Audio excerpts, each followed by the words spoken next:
the single biggest barrier to my happiness for Mel Robbins was me.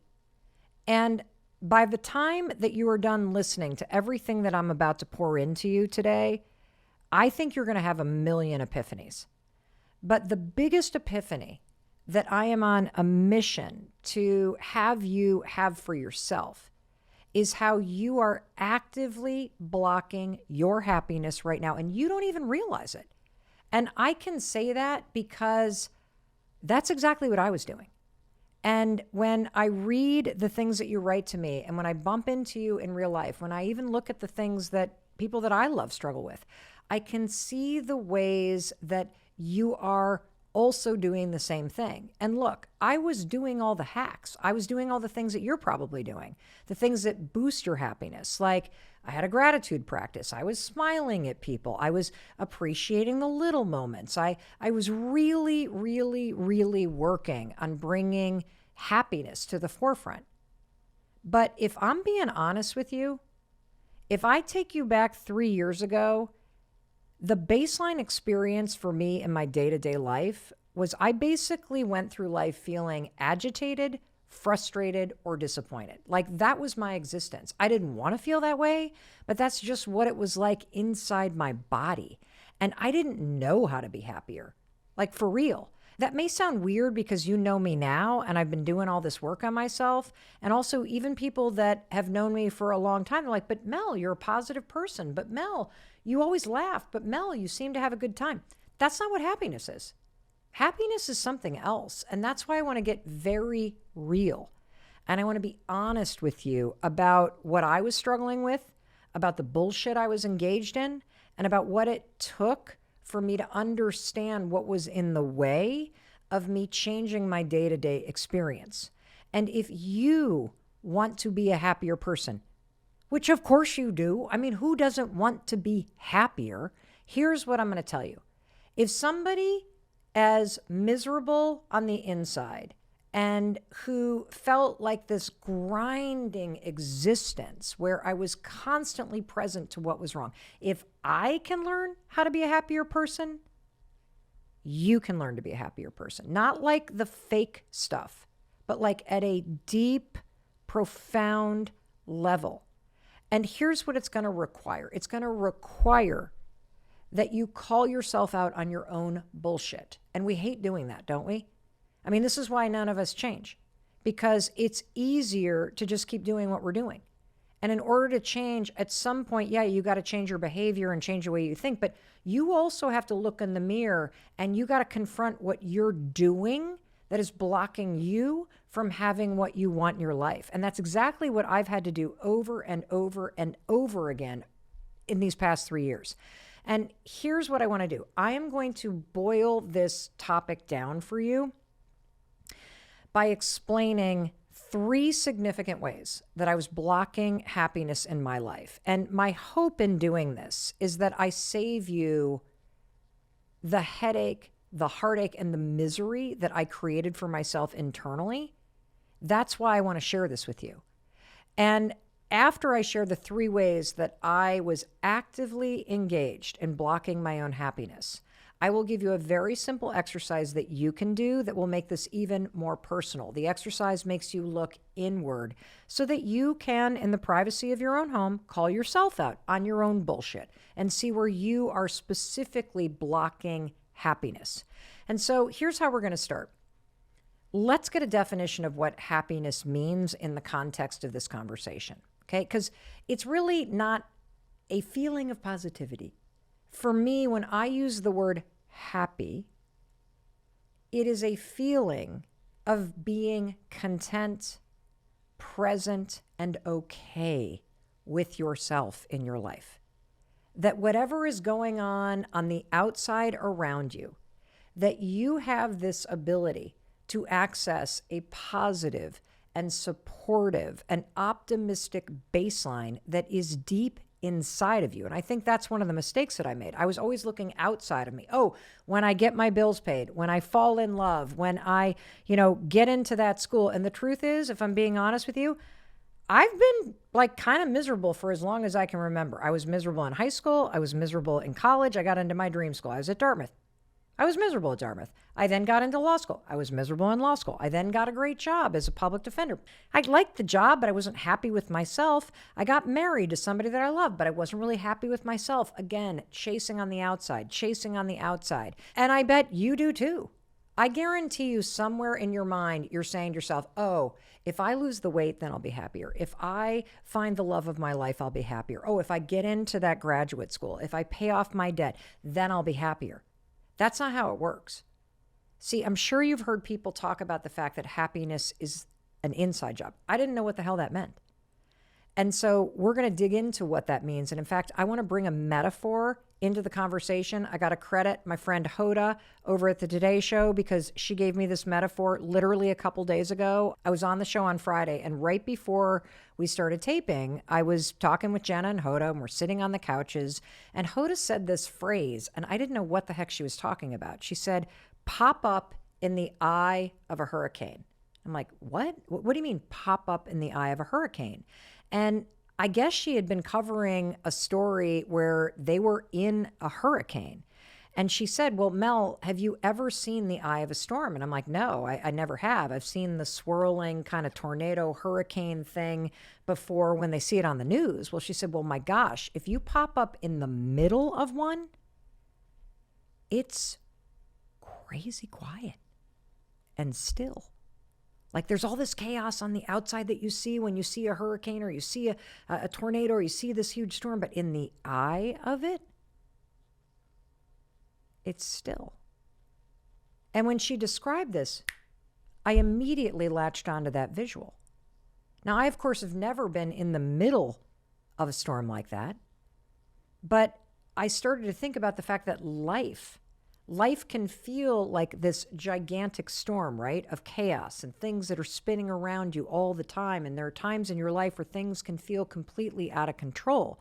And in my life, if I'm being really raw and real with you, I was the hurricane. Like I was constantly in a state of chaos internally. Yeah, I was smiling on the outside, but things were spinning around on the inside. And usually it was this negative feeling like something was wrong or something bad was going to happen. I was always just spinning and spinning and spinning. And if you can't relate to that, I bet you can relate to the fact that often in life, it feels like you can get swept up by the things that are going on around you.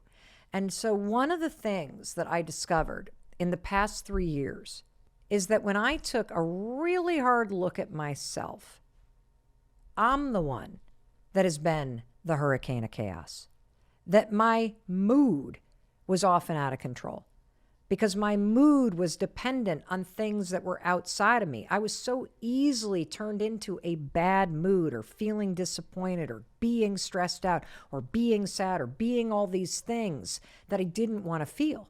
And so when Hoda shared this with me on Friday, I thought, you know what? I knew that I was going to talk to you about happiness today, and I thought, I got to bring this in because I do think that this connects to happiness, and here's how.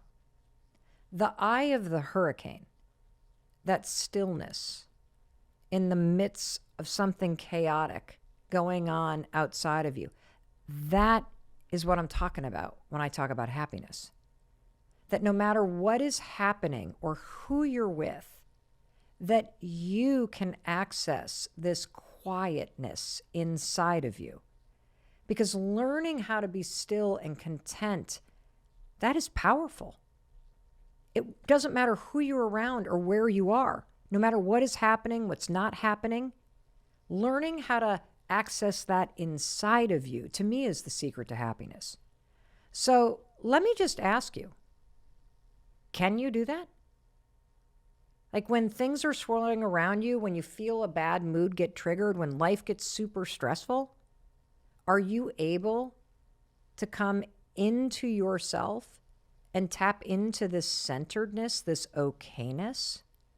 Can you let positive energy flow in, even when it feels like things around you are kind of chaotic? Well, if you're like Mel Robbins, the answer is no, but I want to be able to do that. You can, and that's the good news. You can find your strength. You can find your center. You can find the ability to be content even when there is a storm brewing. And I didn't know how to do this. My life felt like that hurricane. Your life might feel like that too. When I look back, my life was nothing but a relentless grind. Seriously. Like, it was a grind to pay the bills. It was a grind to deal with the constant anxiety. It was a grind to be in a relationship where I felt always annoyed with the person that I was married to. My commute was a pain. Every single thing felt hard. It felt like a fight. And the only relief from that hurricane that I felt, which was my life for many years, was basically pouring a drink at night.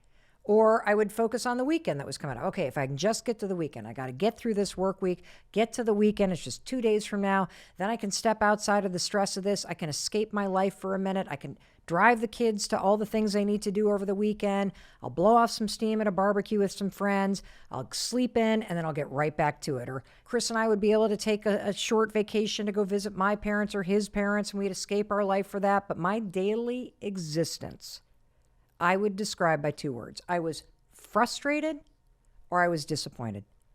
And like I said earlier, I thought that making money would make me happy. I thought that if I just pay off these bills, if I can just breathe a little bit, I will find happiness. And the truth is, there is a certain amount of money that will make you happier. Because if you've ever been in the experience that I've been in my life where you can't pay your bills, there is a crushing level of stress that you feel because you are constantly worried about money. And so it is true.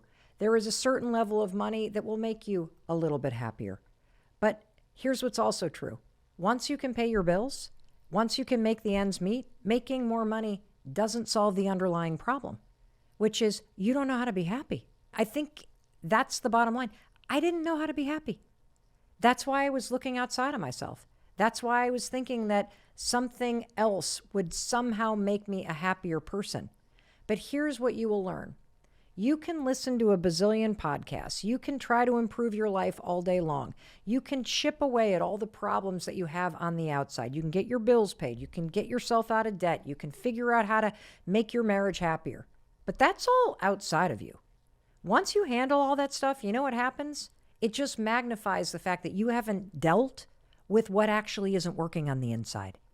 And that's what happened to me.